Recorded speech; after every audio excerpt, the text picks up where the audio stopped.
আসসালামু আলাইকুম guys, welcome back to my another new blog. আজকে পবিত্র জুম্মার দিন, সাথে আজকে পবিত্র শবে বরাত।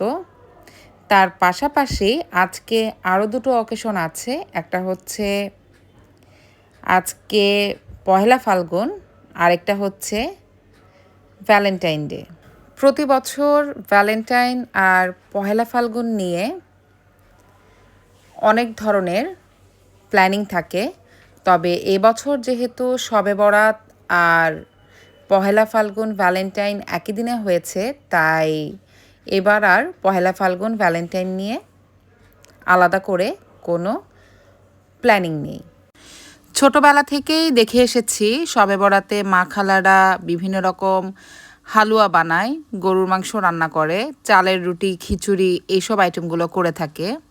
তাই বরাবরের মতো এবারও আমার আম্মু হালুয়া করেছিল। এটা হচ্ছে বুটের হালুয়া। হালুয়াটা আমি টেস্ট করে দেখছিলাম, খুবই মজা হয়েছে। আসলে আমার এসব হালুয়া খেতে মোটামুটি ভালোই লাগে, তবে আমি নিজে কিন্তু বানাতে জানি না। আমার আম্মু বানালেই খাওয়া হয়, তাই আমি টেস্ট করে দেখছিলাম। আম্মু বারবার জিজ্ঞেস করছিল যে মিষ্টি ঠিক আছে কিনা। মিষ্টি একদম পারফেক্ট ছিল, আর খুবই সুন্দর একটা ঘিয়ের স্মেল আসছিল। দেন এই হালুয়াগুলো গরম গরম কেটে কেটেই এই যে ভাগ করে নেওয়া হচ্ছিল। এখান থেকে কিছু আমার বাসায় যাবে, কিছু আমার আম্মু রাখবে, আর কিছু রিলেটিভসদের বাসায় দিবে। আমার মেয়ে তার ছোট ছোট হাত দিয়ে এই হালুয়াগুলো বিভিন্ন বাটিতে রাখছিল। আসলে ছোটোবেলায় যখন আমার আম্মু বানাতেন, তখন আমিও ঠিক এই কাজটাই করতাম। আমার কাজ ছিল এক প্লেট থেকে আরেক প্লেটে রাখা, বিভিন্ন বাটিতে ডিস্ট্রিবিউট করা। সেম কাজটাই আমার মেয়ে করছিল, তাই ওর কাজটা দেখে আমার ছোটোবেলার কথা মনে হয়ে গিয়েছিল।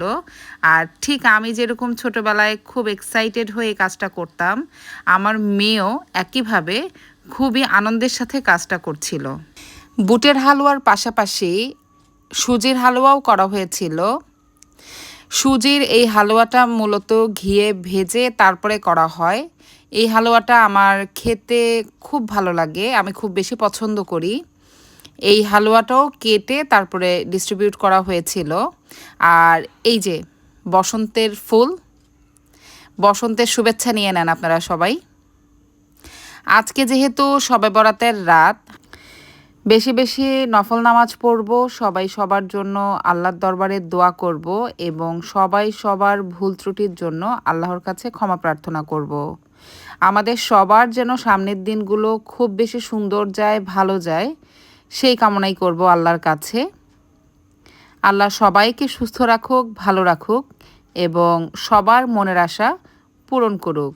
আজকের দিনে সবার জন্য এ দোয়াই রইল, আর সবাই আমার এবং আমার পরিবারের জন্য দোয়া করবেন। আজকে তাহলে এখানেই শেষ করছি। আল্লাহ হাফেজ।